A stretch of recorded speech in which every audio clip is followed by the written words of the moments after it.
Noun যে word দ্বারা ব্যক্তি, বস্তু, প্রাণী, স্থান, পদার্থ, কোনো কিছুর সমষ্টি, অবস্থা বা গুণের নাম বোঝায় তাকে নাউন বলে।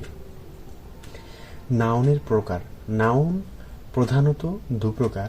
একটা হচ্ছে কনক্রিট, ইন্দ্রিয়ের দ্বারা উপলব্ধি যেটা করা যায় সেটা হচ্ছে কনক্রিট। আর হচ্ছে 2 নম্বর হচ্ছে অ্যাবস্ট্রাক্ট। অ্যাবস্ট্রাক্ট হচ্ছে গুণবাচক। এরপরে কনক্রিট নাউন আবার 4 প্রকার। 1 নম্বর হচ্ছে প্রপার নাউন। প্রপার নাউন হলো নির্দিষ্ট ব্যক্তি, বস্তু, স্থানের নাম বোঝাবে, যেমন রহিম, ঢাকা, জাপান। 2 নম্বর হচ্ছে কমন নাউন। এক জাতীয় ব্যক্তি, বস্তুর সাধারণ নাম বোঝাবে, যেমন বয়, গার্ল, ম্যান, কাউ, পেন্সিল। 3 নম্বর হচ্ছে কালেকটিভ নাউন।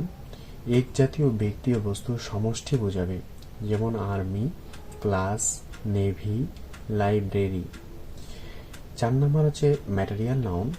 পদার্থের নাম যা শুধু পরিমাণ বোঝাবে কিন্তু কোনো সংখ্যা বোঝাবে না, সেটি হচ্ছে ম্যাটেরিয়াল নাউন, যেমন গোল্ড, আয়রন, ওয়াটার, টি, মিল্ক।